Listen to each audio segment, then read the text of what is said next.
So again, my name is Maggie Chow. It's September the 26th. I know, you know. We're here at the Time Lexington flies. Boulevard and Encore office. We're here with... My name is Sarah Straley Duke. I'm the Executive Director of Encore Stage and Studio, and I'm here with... Celeste Groves. I'm Executive Producer Emeritus. I like that title. Yeah, it's an excellent all-around keeper. I like that title too, though. So Sarah, I'll start with you. You've already given us your full name. Could you just tell us a little bit about where you grew up, how long you've been in Arlington? So I'm a native Arlingtonian. I grew up here. You know, it's funny, you don't necessarily think you'll move back to your hometown when you're an adult, but I found my way back here to Arlington after college. And kind of a silly fact about me, I actually bought my parents' house, so I live in the house I grew up here in Arlington. So I grew up in the Maywood neighborhood, which is off of Langston. And it's special to come back and serve your community and be a part of that. I went to Washington Liberty High School. It was Washington Lee when I was a student. And, you know, I'm glad to be back here and to raise my family here, too. What about you, Celeste? Where are you from? And when did you get to come to Arlington? I came to Arlington in 1954 as a teacher, and I've been here ever since. Oh, love that. But where were you born? I was born in Northampton County, Virginia, Okay. but I grew up in Danville. Okay. Okay. And I got Sarah interested in Yes. the theater. Yeah, you have, here. yeah. As a teacher. I'm responsible for her. We know each other because we've gone to church together for my entire life. So Celeste has known me since I was a child, and you knew I was interested in drama. And when I came back, you're like, I know an organization you have to come volunteer with and work with. And that's how my association with Encore began. Okay, so after you got back from college, Celeste talked you into it? Yeah, do you remember? What? Do you remember? I remember. Do you remember getting me to come be a director at Encore? Well, vaguely, I don't remember what day it was. I think you directed something about I did a a couple. night in the museum. Oh, yes, we did this funny play called A Night in the Wax Museum. Right, Yeah. right. That was your first directing. Yeah, I think it was. Yeah. And yeah, so Celeste, I was working at another theater company here in DC, and theater is my background. And you presented me with an opportunity I couldn't refuse. You know, I was working administratively. I have a background in fundraising and development, and it was fun to get back and do something artistic. And I've always enjoyed, I guess, working with youth and kids. And so Celeste recruited me to come be a director. So I did that in addition. You know, I was a director for a couple years before our board of directors decided that it was time to hire some permanent staff. So we have Celeste to thank for all that you did. Absolutely, absolutely. I take credit. Yeah, she should. You should take credit. And I'm not the only one. I mean, I think what Celeste is being very modest about is that so what year did you start at Encore? 1979, January of 1979. And until, I think I was hired in 2010 as a full-time employee, Celeste kept all of our books, did all of our administrative work, moved the organization along, kept up our relationship with Arlington County. I think when she says she did everything, she truly was the backbone of our organization. Now, Celeste, how did you get initially? How did you get involved with Encore? How did you get? My son was recruited to try out for a show, Okay. and he got in. And they were looking for people to be on the board, and they asked me, and I thought about it for a long time and finally decided, well, if this is what my son is interested in, then I'll get involved. And I did. That's wonderful. That's wonderful. What show was he in? Do you remember? Taradiddle Tales.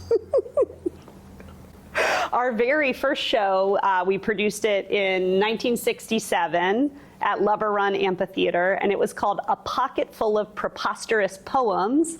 So we were really into the alliteration, I think. Did you write that one? No. Is your son still in theater? Does he still do plays? No. No, he moved away from the arts. So if you were to describe Encore Stage and Studio to a stranger, or maybe even like an out-of-towner, how would you describe the organization? I'll start with you, Sarah, and then Celeste, I'd love to hear from you after. For me, Encore Stage and Studio is a place where kids can be themselves. We invite the whole community of children to come in. And what I think was really, really special about theater in particular is that it's a tool for creating great young people. So we want to use theater as a means for developing teamwork, confidence, creativity. I think theater is like the ultimate project management, exercise, right? You have to put all the pieces together. There's a deadline, opening night, can't change, can't push it back. But most of all, I think what our students get out of working on an Encore show or participating in a camp or a class is this sense of belonging. Because for us, it's about making a place where kids of all ages, we work with a really pretty wide age group, belong. And, I will say it really truly wasn't until COVID that I learned how important that aspect of our work is, till suddenly it wasn't there. And I kept hearing from our students how much they missed being with us and being together with each other. So that to me is really the hallmark, and what sets us apart is that, we're doing theater, and there are many other community children's theaters, across, in our region or, across our state. But really what makes us unique is our focus on community and really engaging students around those important life skills. Sure. Celeste, how would you describe Encore? Well, I think what Sarah said is correct. And I think that the two things that started out with the theater group was, one, a community service, which it continues to do and has expanded on, and also having children exposed to all aspects of theater so they can know and enjoy all parts of the theater and see how it relates to their life and their community.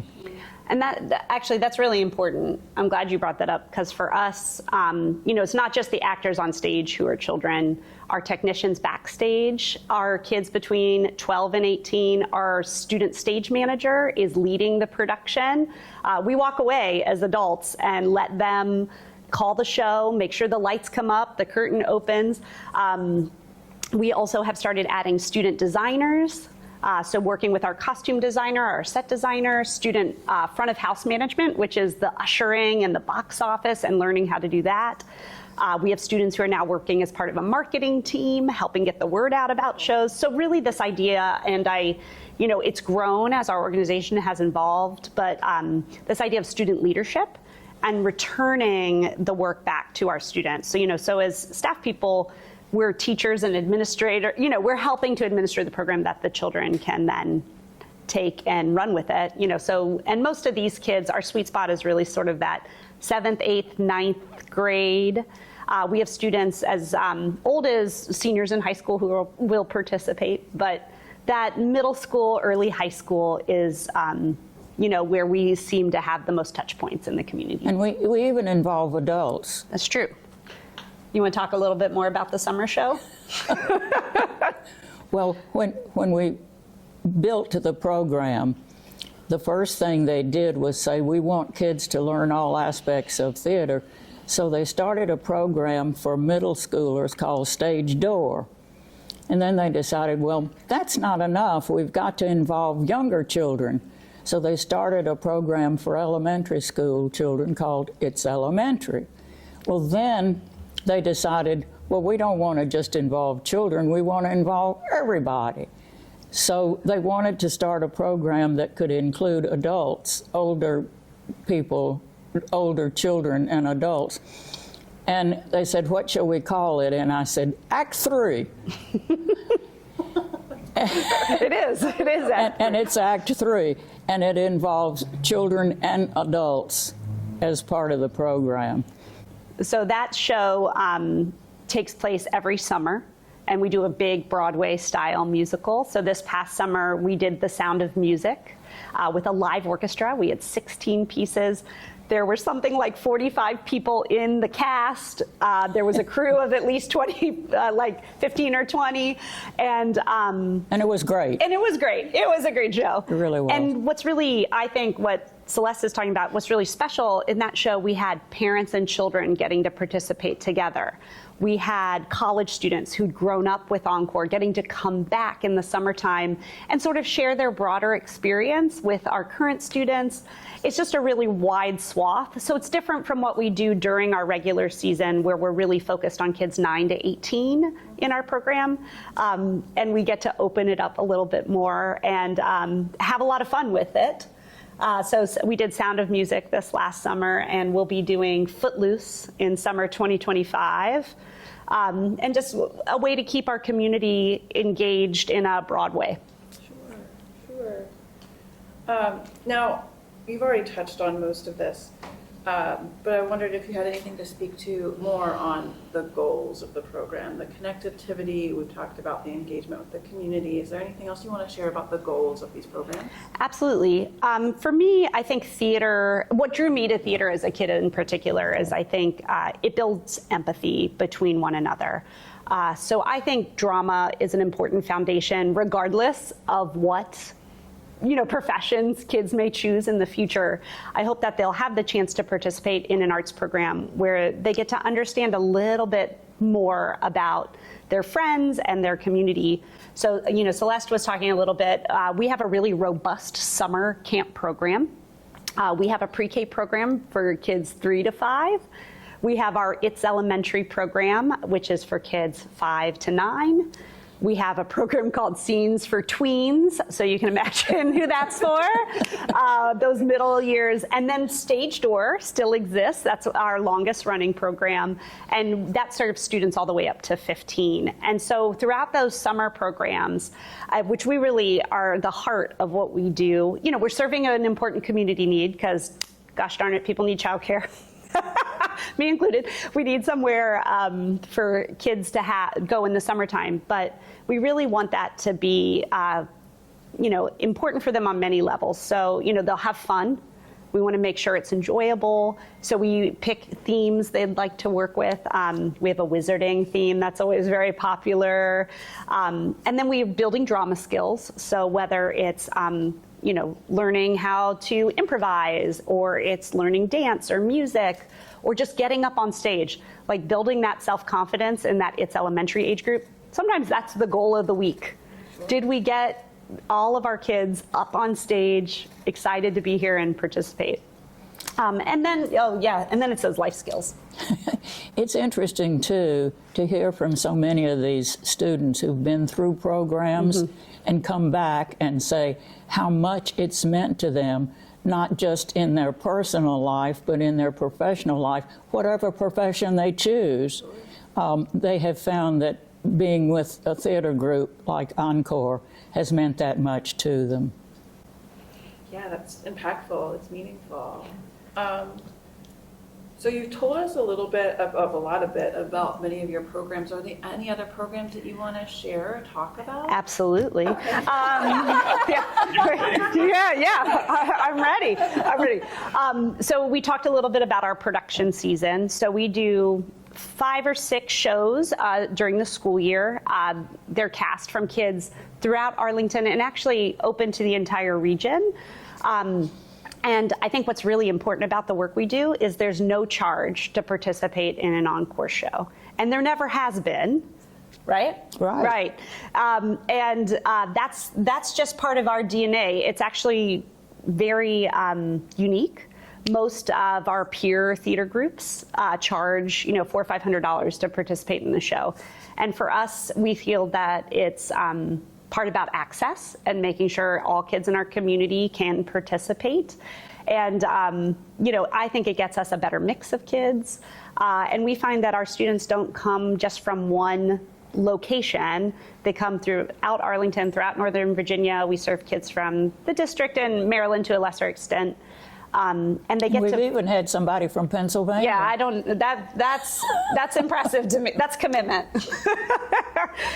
Yeah, we have. But, that mix of students and then the multi-age structure so that we have high school students working with middle and elementary students. They really have a chance to learn from one another, to, for older kids, to me, it's about that peer leadership and mentoring younger kids. And they're from different schools. So I think it opens up for kids an opportunity to be themselves. They don't have that pressure of, I'm like this at school. So, can I be the drama nerd I really am? Yes, you can. This is a place where you can express yourself and be fully who you are. So that's our production season. We do a mix of musicals and plays. Right now are rehearsing mainly at Cherrydale United Methodist Church, which is here in the Langston neighborhood. But we perform at Thomas Jefferson Community Theater, which is Glebe and Route 50, as well as Gunston Arts Center and Theater on the Run, which is also in South Arlington. So we do try to, spread out from our home base here in Langston. We also offer classes, workshops, variety of other things, private lessons. And we have two kind of exciting programs I want to share. One is school residencies. For about the last decade, and it started off real slow, like one school, we've been working with local elementary schools to help produce their school play. So it's been really neat. But it was sort of slow. It was like one school, two schools. And then all of a sudden in the last 2 years, we're now at 9 schools throughout Arlington, and we have one in the city of Alexandria. And those have been really, really special to get to be a part of the school play experience for kids. Because that's something we all remember, right? Just something that is such a part of our lives growing up. And it's a real chance for kids to give theater a try. It instills good school spirit and community. So that's been a real excitement for us and pleasure. And we think it definitely hits all the right missional pieces. It's deep engagement with our community as well as spreading those good life skills to more students. And we found meeting them at their school location reduces barriers like transportation or cost and different things. So that's very exciting. And then I'm hoping Madeline Langston, our programs director, could maybe talk to us a little bit today. But she started a program called Flip the Script in 2017, which is student written work about Arlington itself. So when we started this, our first subject was the integration of Stratford Junior High School. So we gathered a group of about 10 student writers who researched all summer long. This is 2018. And then throughout that beginning part of the school year, wrote this play. And the play is not a documentary, but it's an emotional response to what it would have been like to be those students integrating the junior high school. And it's called The Day Nothing Happened, because that was the newspaper headline in our research we found. And while, yes, there wasn't violence in our community, things did happen. And the students who integrated the school, as well as the students who were there, so we portrayed both viewpoints and how eventually the community found its way together. And it's been a really awesome show. We tour it. We take it to Dorothy Ham Middle School every year so that our young actors can present that for their peers. And we're really excited. We've done one other show about Green Valley neighborhood in Arlington, and we're currently writing one about Columbia Pike. And we're very proud it was funded by the National Endowment for the Arts. So that's been really exciting for us. And I think to tell stories about our community brings the work we do with students as writers and actors kind of full circle, and that they get to really reflect on their lived experience. Oh, it's really special. So thank you for letting me share. Let me get all the pieces in. I'm sure I left out something, but no, I'm like, I got to get it all in, right? I'm sure that there's such a rich selection to choose from, but I'll ask both of you to share, what are some of the most memorable moments that you can remember and want to share? I'll let you go first. There are so many, I wouldn't know where to start. The whole experience was just wonderful to me. And seeing what the organization could do and seeing it grow and trying to keep it together. You have ups and downs, right? Right. Yeah. It was just all wonderful. The people that I dealt with, I still keep in touch with a lot of the people, and that was a wonderful part of it. Not just the kids, but the parents as well. And I couldn't pick out certain things that were high points. Everything was a high point. I should mention so we have something called the Celeste Groves Award that we give out annually to volunteers and longtime staff folks. And it's really special when we get to honor people who've been involved in our organization. And I think we've been giving it out for about 15 years now, if I had to put a number on it, or closer to 20. Gosh, I can't even remember when it started. Yeah, but I think it's really special. We present that annually we do a benefit breakfast, and Celeste is there and presents it. And I love it. We've gotten to recognize like Deborah Leonard, our costume designer, who's been with us for 25 years.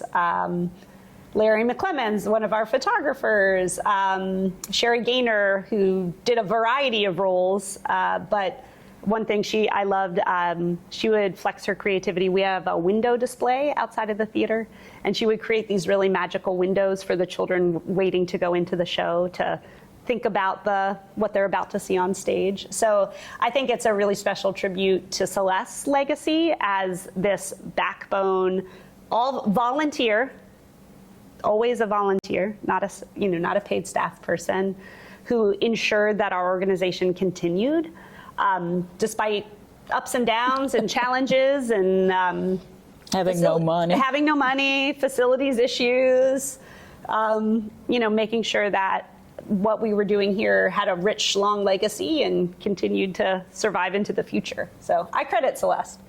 I can't. It's easy for me. I have a whole staff of people. You were doing everything. Pretty much.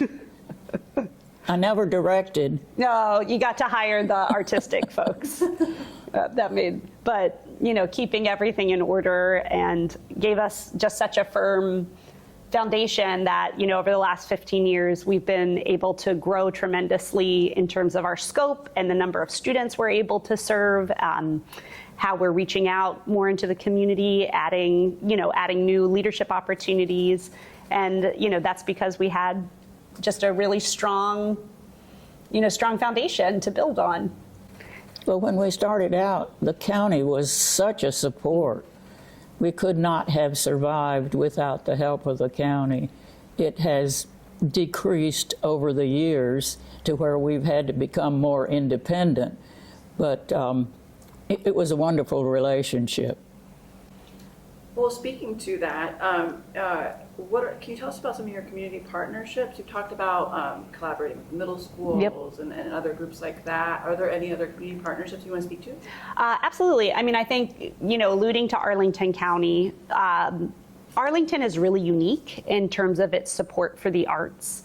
Particularly in the 1990s, they had something called the Arts Incubator Program, which provided facility space to arts groups. And I think what's really key about that is cash grants are lovely, and I want more of that, put that on the record. But really the valuable thing that Arlington provides is theaters. And there are many, many jurisdictions that do not provide that for their arts community. So having a beautiful, professionally run theater space that's available to our organization at a low cost has allowed us to grow and to present more art. So that's something that Arlington does well, and I hope will continue to keep as a part of the governmental support for the arts. And they do that with theater space, rehearsal space, There's art studio space for visual arts. So it's really important. And so Arlington is our main partner in that sense. We work really closely with the county's Cultural Affairs Division. But we also have other partners. We find good facilities partners in churches across our community. Theater needs big spaces. We need a wide space. And we found that a lot of the churches here in Arlington are willing to open their fellowship halls to have rehearsals, to do programming, to welcome kids. We call them mini camps. On days schools are off, we host a program so parents aren't struggling to find something for their kids to do. And these sort of third spaces in our community have become really important for us to be able to offer programming. We've also worked with various other nonprofits. Something I've really enjoyed doing recently is partnering with Path Forward. They run our homeless shelter here in Arlington. We bring kids to one of their events to enliven the event, and our kids are hams, so they love that. They love being a part of that. We've worked with many of the affordable housing nonprofits here in Arlington, whether it's to bring a show to them. We have a bilingual play called Circolo Circle for our lower elementary preschool age audiences. And last summer, we partnered with AHC, and they got to bring their campers to to Theater on the Run to see the show. And that was really special. And our we have young actors who are in that. And they felt that was so neat to perform for their peers, many of whom had never been to, a show before, and just watching the emotion on both sides of the audience, whether in the audience or on stage, it was really powerful. So I think there's real strength in working with whether it's schools or the county.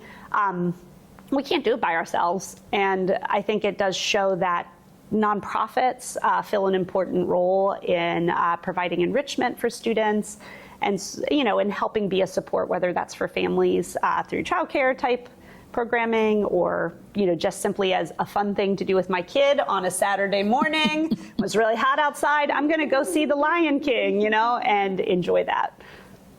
Years ago, we did a partnership with the National Zoo. We did a show about tamarin monkeys. And that was a great partnership, and I wish we could do it again. I think that would be fun. Yeah, I'd really like that. Yeah. So Did yeah. they supply monkeys? Yeah. Did we get to? Were we the monkeys, or did they bring the monkeys? Well, actually, some of the actors were monkeys, but it was the story about the monkeys that was important. But I think. In bringing all of this idea of partnership, we're a really flexible organization, and we like to take on new challenges and lean into exciting ideas. There's an idea in theater which is called yes and, which means if someone presents you with an idea, you try to be positive about it, yes, and then add to it. And so I think whether it's, sure, we'll write a play about monkeys and we'll take it to the zoo, or, right now, writing this play about Columbia Pike and the foodways along Columbia Pike, we have really reached out to restaurants, to the Columbia Pike Partnership, all these things, and it's helping us, just learn new things about our community and figure out how does that fit into a theater framework. So I think, Langston Boulevard play is coming up soon. I think it's somebody that wrote a historic document. I know. If only we had access to all this archival footage that our students could watch. No, the Center for Local History has featured prominently in all these writing assignments. And, having archives like this, I think, is important to playwrights and dramaturgs and, making the work we do just richer and more exciting. Keep the shameless plugs coming. Yep, yeah, Sarah. you got it. I'm really. You didn't give me this assignment. I see it. I feel it. So looking to the future, why is Encore so important in the continuation of this program and programs like it? And there's two parts to that. I'd like to hear about why it's important to continue into the future for you personally, but then also in a broader, more community-based general sense. Well, that's a really good question. Did you want to talk to any of that? You- No? you talk You to want me it. to do the future? Or you talk about the future? So Arlington is such, I think particularly like growing up here, I perceive it as a small town. It is not a small town, right? This is a place with many different people. Folks may spend a short time here. They may move here and make it their home. And I think Encore has the unique place in providing that really stable place where kids know it's a safe environment, they're welcomed, they're supported, and that they can continue to thrive and learn no matter what stage they are in their life, whether it's younger or a high school kid, or even, I'm starting to employ kids who went through our program, which makes me feel like I've been here a long time. But I think that idea of something in the community that we can return to, that we know is growing and evolving, but its essential nature is unchanged. It's still going to be a warm, happy place for you. I think is really vital. So I think on a community level, it serves that. And for me personally, I love watching students grow and just seeing who they become and how they take what they learned here at Encore, but certainly what they get in the schools, playing sports, with their parents, with all their whole selves, and how they bring that to bear, whether it's in high school or college. And I love watching them grow. So for me, part of the future is I'm trying to get my children to want to do theater. So far, it's hit or miss. But, I see such promise in the kids in our community and the youth. And they're smart kids here. They really see the world. They want to grapple with it. They want to understand nuance and what makes their lives have meaning, and they want to grapple with these hard emotions. And I think theater is a really unique place to do that. Whether it's sort of the on stage, when we're digging into a character and we're trying to understand that, or the off stage where I'm working with my friends and putting on a show, and figuring out my place in this broader social group. Encore really serves a dual role in that sense. So I hope we'll be here for 50 more years. We celebrated our 50th anniversary not too long ago. We were started in 1967. So I hope we'll be here for another 50 years. And my hope is that we'll engage every child in our community. I think that's, really truly the vision is that everyone will have a chance to participate. No one will be left out because it wasn't in their neighborhood or they couldn't afford to come or they couldn't get a ride to the theater. That will find ways to serve everyone. So lots of work to do. Well, looking to the future, I think you need to look to the name. I proposed the name Encore because I felt that once somebody had gotten a taste of what we do, they would want more. Encore. Encore. Good. And that was a look to the future. No, that's a great point. We started our life as the Children's Theater of Arlington. And you've always told me, that was sort of limiting, right? Yes, we felt we wanted to reach outside Arlington, so they changed the name to The Children's Theater. And then they decided, well, wait a minute, we want to include more than just children. So they said, come up with another name. And the best name I could come up with was Encore. That's pretty good. Yeah. It's been good. So that was around the year 2000? Something like that. We changed our name. So you'll see things that say the Children's Theater of Arlington, all us. I do think it was a wise move because it broadened, especially for high school students. They don't perceive themselves as children, so it helped us continue to engage students across a broad spectrum. Thank you. That's a good point. Well, that was a look to the future. Yeah. Yeah, thinking about making it sustainable and repeatable and reaching a broader audience for sure. Celeste, is there anything else you want to share about your hopes for this organization that you've kind of carried? Well, there's one thing I want to say about the past, if I may. Of course. When I started with the theater, with this group, each program was separate They did 3 shows a year, and each show was an individual thing. It had its own budget, it had its own personnel, everything was separate. And they wanted to expand, and I thought, well, this is stupid. We've got to put everything in one group. And so when, when I was president, I did the really strange thing and controversial thing of saying, we have to be one organization. Everything has to be done as one organization. And from that, we were able to expand. No, that's a great point. I think a lot of times people, nonprofit work is interesting, right?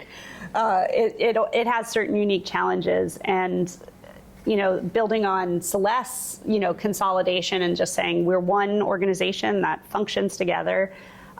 We've been able to continue that growth by figuring out how do we underpin the nonprofit through structure, making sure we have the staff capacity we need to grow, through fundraising, through figuring out how to expand our earned revenues so that we can continue to reinvest in what we do. And that's been, I think it's fun. I don't know, do you think it's fun? Yeah. That's how we're nonprofit management people. You think about like how to build your board of directors and how to engage volunteers, and that kind of stuff is fun and enjoyable. And you never know what. When I said yes to working here, you never knew what you were getting into. I had no idea what I was getting into, and I didn't know that I'd spend the next 15 years working here and building it, and what a joy it would be in my life, and how much I've grown. I think I was a very young executive director, very young, no, but I didn't know what I didn't know. Celeste gave me lots of skills. Other board members spent time mentoring me and coaching me and helping me to learn how to be the best executive director I could be.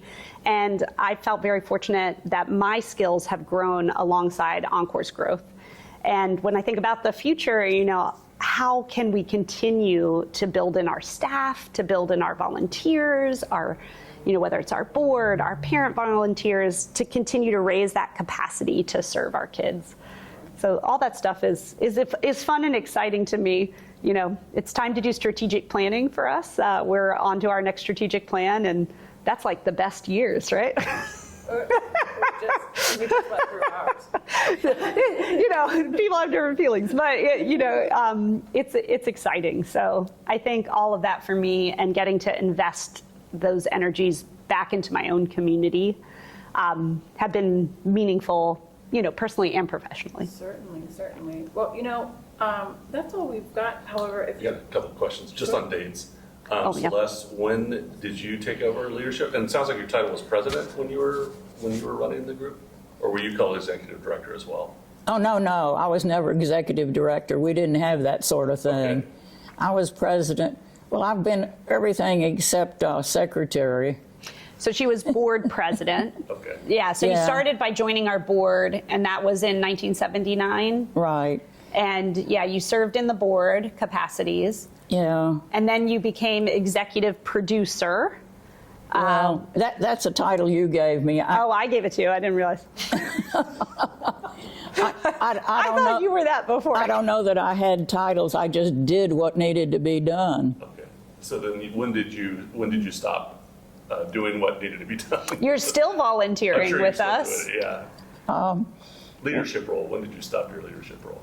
Oh, I don't know. When was it, Sarah? I guess we sort of had some overlap transition time, to, Yeah. so maybe Probably. 2012, 13, 14. Yeah, I was thinking maybe 2013, something like that. Yeah, so we kind of transitioned. But, you've continued to volunteer and be a part of the organization. And I think that's really special. I don't know if there's too many people who can say they've had such a long time volunteer who still has a heart for the mission and wanting to make sure we succeed. And then Sarah, you started as director. at what year Yes, was that? so that would have been 2008. Okay. So I started directing productions, and then I came on full-time in 2010. And the board of directors at the time, I'm sure you had a heavy hand in it. But 'Cause you knew me. I didn't have a title. Yeah. I just did things. You did, well, don't we all? I know. I always chuckle because if you're, oh, you're an executive director of an organization, I'm like, yes, I still answer the phone and check the mail and make sure there's toilet paper for the bathroom. So yes, very glamorous, very, very glamorous. But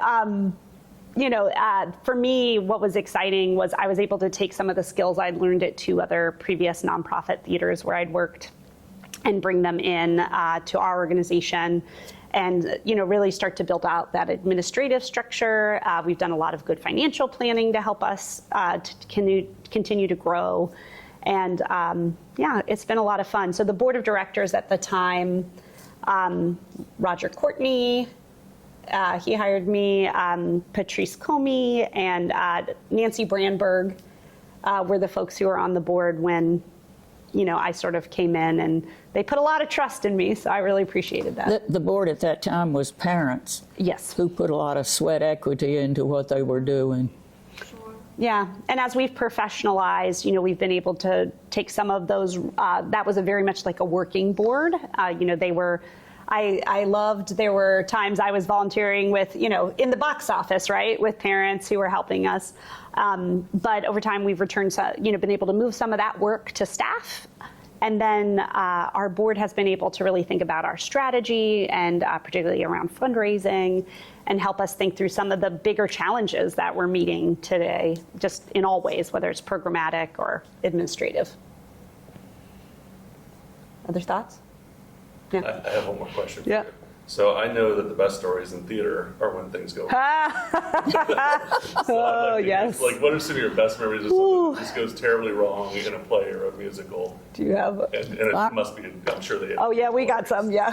I remember one time when we had afternoon shows on Saturday, and this main character in the show didn't realize we had a Saturday afternoon show, so he didn't show up. So the director, script in hand, went on stage and did the whole show, Oh, my taking gosh. his part. Actually, I directed last summer in 2023, I directed Freaky Friday, which was our summer musical, big musical.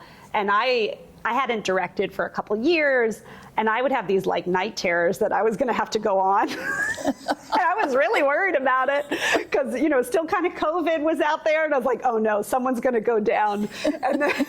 And then they're all going to see I'm a fraud, right? But I don't, that is always concerning as a director. We have like a couple shows that live in infamy. There's one called Emma and the Lost Unicorn. We've only produced it once because everyone got sick backstage. And I remember do you remember that? I remember people was throwing before up me. in buckets backstage. Yeah, that was horrible. But the kids were trying to continue. It was like during a show. I did not work here, and I would have probably tried to shut it down. But yeah, we've had times. We also have a production of. That's also quite memorable. We were doing Snow White and the Seven Dwarfs, and there's this. In the script, there's like this white stag that's on stage, and the dwarfs are supposed to come in. They never came in, and this wonderful girl's just improvising as this deer for like 5 minutes while we tracked down the Seven Dwarfs who were playing cards in the green room. They were in just a little bit of trouble, but kudos to this student who just kept the show going and didn't give up and made sure it continued. And I think for both sides of that, they learned a lot that day, right? and actually, in alluding to the mistakes, it is really hard as like an adult theater manager to let mistakes happen. You have to curb that impulse. Like there'll be times like the light board is struggling. And our impulse as adults is to like run up there and try to fix it. And I've actually learned that The real learning happens in when there is a mistake or something goes wrong and the students have to work to figure it out together. Now, we don't let anything unsafe happen. We'll put that out there. But, that's really valuable. So, yeah, we've had times where, curtain doesn't open. Just last season we had a show where all the lights just went down. So we just kept doing the show. We turned on the work lights. And the kids looked around for a few minutes. They're like, this is weird. Okay, now we're back in it and we're going to do it. And I think that idea of perseverance and just being flexible because things will go wrong. They usually do. But I think it's taught me a lot about how to manage life and expectations and just knowing the show continues. And you figure out how to make it work. That's an excellent question. Lesson. You gotta adapt. Yeah. I mean, I truly mean that. Change. I think theater. Sometimes I'll say theater's the best team sport because no one loses, and everybody's got to show up and be present and participate. There's nobody who's more important than somebody else, and we really do try to teach that in what we do. A lot of the plays we pick, we try to have not just one lead character, a lot of good roles, but give everybody a line to say. Give everybody a line to say, give everyone lots of stage time. The person opening the curtain probably has more power than you anticipate as an actor, right? The stage manager is really the boss, even though, the audience will never see them. And really helping kids understand that it takes everyone doing their job and doing it well to the best of their ability to have a successful performance. And for us, it's never about the end product. We want a good show, but it's really about the process that students undertake, from rehearsal through the performances. And then, at the end, the hardest part about theater is we got to take it all apart. You have to strike the set. You have to tear it all down. And students will always be, oh gosh, this was amazing. How will I ever, go to the next thing? They've really formed these bonds. And I always want to remind them, there's always going to be another show. There's going to be a chance to work on this again. And your role may change in that opportunity, but you get to be a part of something that's special and keep that feeling together and alive. Yeah. Right. Yeah. I agree. Thank you for doing this with me. Thank you so much for your time. What a rich history. So thank you for sharing it with us. Is there anything else that you'd like to share? Well, Celeste's home, that was our business address for. You still get mail for Encore. Yeah, I do. She's right off of Langston here. And I think we really desire to make Langston Boulevard our home base because it's such a family-oriented corridor. A lot of the families we work with, this is easily accessible to them. And it just feels, maybe it's because I grew up on this corridor, I don't know, but it feels like the right place for us. And, our desire here in the future is also to have a headquarters that's here in the Langston Boulevard corridor, where we can use that sort of home base that's stable for us, where we know we can present our programming that's custom for kids, to have a learning lab theater, to have classroom space. But our real hope is that we can use that as a springboard to reach out further into the community. But really having that home and feeling it here on the Langston Boulevard corridors is important to us. Wow, Sarah, you knew your job today. Look at that. You knew who you were going to get some quotes. Oh yeah, no worries, no worries. Can you tell, as a performer, actor? Not yeah, did you get that? How'd I do? No. Couldn't have said it better. I'm not a very good actor, though. That's why I do arts administration. I only play one character, which is me. There's at some point you realize. Excellent. No, but yeah, there's some point in college where I sort of realized I was like, all these other people are much more, they're acting. And I'm like, I'm just me on stage. I was like, maybe this isn't going to be my future. But, well, good. I hope so, because I appreciate you all including us in this, Certainly. Because I think it's exciting. And I think sometimes the arts get a little forgotten or taken for granted. So thank you. Certainly. Yeah. Did you have other thoughts? No? I just hope Encore keeps going for a long, long time. Us too.